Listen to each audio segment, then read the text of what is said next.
தந்தை மகன் தூய ஆவியின் பெயராலே ஆமென். திருப்பாடல்கள் அதிகாரம் 11 மற்றும் 12. ஆண்டவரிடம் நம்பிக்கை. நான் ஆண்டவரிடம் அடைக்கலம் புகுந்துள்ளேன். நீங்கள் என்னிடம் பறவையைப் போல மலைக்கு பறந்தோடிப் போ. ஏனெனில் இதோ பொல்லார் வில்லை வளைக்கின்றனர், நாணில் அம்பு தொடுக்கின்றனர்.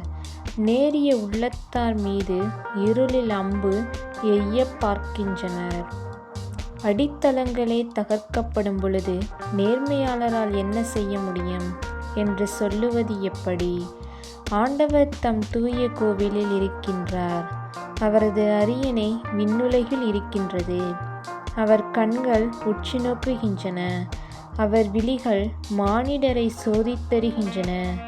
ஆண்டவர் நேர்மையாளரையும் பொல்லாரையும் சோதித்தறிகின்றார். வன்முறையில் நாட்டங்கொள்வோரை அவர் வெறுக்கின்றார். அவர் பொல்லார் மீது கரிநெருப்பும் கந்தகமும் செரியும்படி செய்கின்றார். பொசுக்கும் தீக்காற்றே அவர்கள் குடிக்கும் பானமாகும். ஏனெனில் நீதியுள்ள ஆண்டவர் நேரிய செயல்களை விரும்புகின்றார். அவர் தம் திருமுகத்தை நேர்மையாளர் காண்பர். ஆண்டவரே காத்தருளும். ஏனெனில் உலகில் இறையன்பர்கள் அற்றுப் போயினர். மானிடருள் மெய்யடியார் மறைந்து போயினர். ஒருவர் அடித்திருப்பாரிடம் பொய் பேசுகின்றனர்.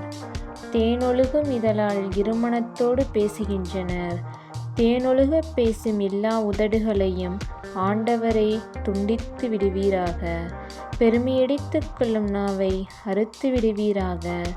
எங்கள் நாவன்மை எங்கள் வலிமை, எங்கள் பேச்சுத்திறனை எங்கள் பக்கத்துணை, எங்களுக்கு தலைவர் வேறு யார் என்று சொல்பவரை ஒழித்து விடுவீராக. எளியோரின் புலம்பலையும் வறியோரின் பெருமூச்சையும் கேட்டு இப்பொழுதே எழுந்து வருகின்றேன். அவர்கள் ஏங்குகின்றபடி அவர்களை பாதுகாப்பில் வைப்பேன் என்கின்றார் ஆண்டவர். ஆண்டவரின் வாக்குறுதிகள் களப்பற்ற வாக்குறுதிகள்.